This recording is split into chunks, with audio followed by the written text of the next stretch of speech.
Hey everyone, welcome to our channel. तो आज की इस वीडियो में हम डिस्कस करेंगे कुछ इंटरेस्टिंग कंसेप्ट, डिफरेंट टर्मिनोलॉजी। जैसे आपके घरों में जब आपके दादा दादी कहानियां सुनाते होंगे तो आपसे बोलते होंगे कि आज से कई हजार साल पहले एक राजा था। मतलब कि आज को उन्होंने रेफरेंस पॉइंट ले लिया और कहानी को कई हजार साल पहले ले जाके रख दिया। वैसे ही दुनिया में जो इवेंट्स हुए हैं उनको रिकॉर्ड करने की बात आई तो एक पर्सन था जिसका नाम पोप डायनोसिस था। उन्होंने ये कंसेप्ट दिया कि हमें कोई रेफरेंस पॉइंट रख लेना चाहिए। तो रेफरेंस पॉइंट को सेंटर में रख के जो इवेंट्स उसके पहले हुए हैं और जो इवेंट्स उसके बाद हुए हैं उसको हम अकॉर्डिंगली रेफरेंस पॉइंट के अकॉर्डिंगली हम कैलकुलेट करेंगे। तो रेफरेंस पॉइंट को क्या रखा जाए? चूंकि कंसेप्ट देने वाला जो व्यक्ति था वो पॉप था, तो क्रिश्चियंस कहीं ना कहीं सीन में आ गए और जो रेफरेंस पॉइंट था उसे हमने जीसस क्राइस्ट के बर्थ को बना दिया। तो नंबर लाइन में आपने पढ़ा ही होगा, मैथ्स में नंबर लाइन आप पढ़े होंगे तो आपने पढ़ा ही होगा कि 0 जो है इसके पहले नेगेटिव इंटीजर्स और इसके बाद पॉजिटिव इंटीजर्स। तो वैसे ही हम जीसस के बर्थ के जो पहले इवेंट्स हुए हैं उसको बिफोर क्राइस्ट, मतलब अगर आपसे पूछा जाए कि गीजा के पिरामिड्स का निर्माण कब हुआ था तो आप क्या बताएंगे कि जीसस के बर्थ के 2500 साल पहले गीजा का पिरामिड्स का निर्माण शुरू हुआ था, before Christ. Okay, before Christ. और अगर आपसे पूछा जाए कि भारत को स्वतंत्रता कब मिली तो आप क्या बताएंगे? 1947 एडी। यहाँ से अब एडी क्या कंसेप्ट है? तो एडी मीन्स एनो डोमिनाई। ओके, तो बर्थ ऑफ जीसस क्राइस्ट से हम मानते हैं कि जब जीसस का जन्म हुआ उसके बाद से साल शुरू हुए। मतलब ये 0 है तो अब 1 एडी 2 एडी ऐसे साल शुरू हो गए। ठीक है, तो बीसी और ईडी जो है ये हमको एक ईयर, इससे हमें एक ईयर 0 मिलता है। ठीक है, birth of Jesus Christ. But I will add one more thing कि 0 को बस हमने रेफरेंस पॉइंट के रूप में स्वीकार किया है। ऐसे 0 एडी 0 बीसी एक्चुअल में एग्जिस्ट नहीं करते हैं, लेकिन जब जीसस का बर्थ हुआ तो उसके बाद से साल शुरू हुए ऐसा हम कंसीडर करते हैं। तो उसके अकॉर्डिंगली अगर हम बात करें टेक्निकली तो we are living in 2024 AD according to BC and AD system.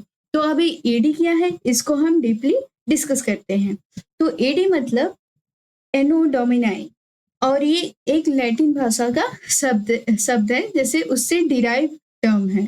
इसका मतलब होता है, एनो डोमिनी का मतलब होता है in the year of Lord.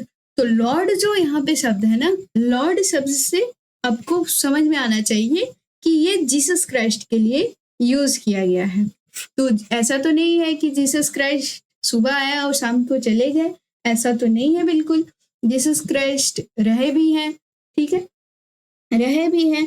तो फिर हम इसको कैसे आप कैलकुलेट करते हैं कि जीसस क्राइस्ट के जन्म के पहले जो भी इवेंट्स हुए हैं उसको हम बीसी में कैलकुलेट करते हैं, बीसी में बताते हैं बिफोर क्राइस्ट, जीसस क्राइस्ट के जन्म के पहले, और जीसस क्राइस्ट के जन्म के बाद जो इवेंट्स हुए हैं in the year of Lord.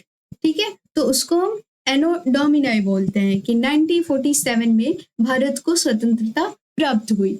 ठीक है, लेकिन कुछ चीजें ये भी हैं कि हम बीसी के जगह पे बीसीई भी लिख देते हैं और एडी के जगह पे हम सीई भी लिख सकते हैं या फिर लिख देते हैं। तो ये क्या कंसेप्ट है?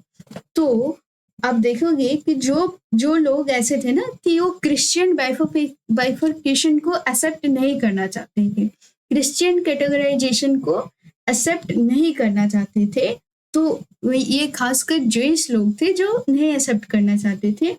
इनको लॉर्ड, अभी मैंने बताया कि एनो डोमिनाई मतलब क्या होता है? In the year of Lord.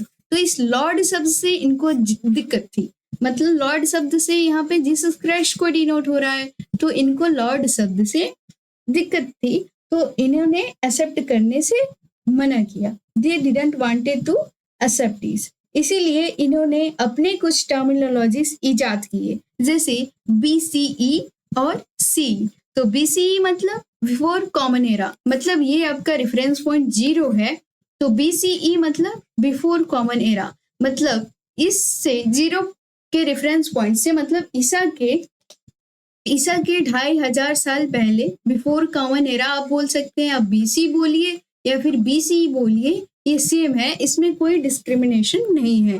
आप 1947 AD बोलिए या फिर CE बोलिए, इसमें कोई डिस्क्रिमिनेशन नहीं है, वो आप पे डिपेंड करता है कि आप क्या यूज करना चाहते हैं। ओके, तो we consider it before common era, मतलब ईसा के जन्म के पहले जो इवेंट्स हुए हैं उसको बिफोर कॉमन एरा, ईसा के जन्म के बाद जो इवेंट्स हुए हैं उसको हम कॉमन एरा में कैलकुलेट करते हैं, कॉमन या फिर करेंट एरा। तो ये सब तो आपने समझ लिया। कुछ लोगों को दिक्कत आती है, सेंचुरी भी वो नहीं समझ पाते हैं। तो जैसे अगर आपसे पूछा जाए कि we are living in 21st century, okay, तो इससे आप क्या समझेंगे? 21st सेंचुरी मतलब 2000 से लेकर के 21st सेंचुरी तक, 21st सेंचुरी तक 100 ईयर का टाइम पीरियड। ओके, और डिकेड मतलब होता है 10 सालों का time period. I hope this is clear to you. Thank you very much.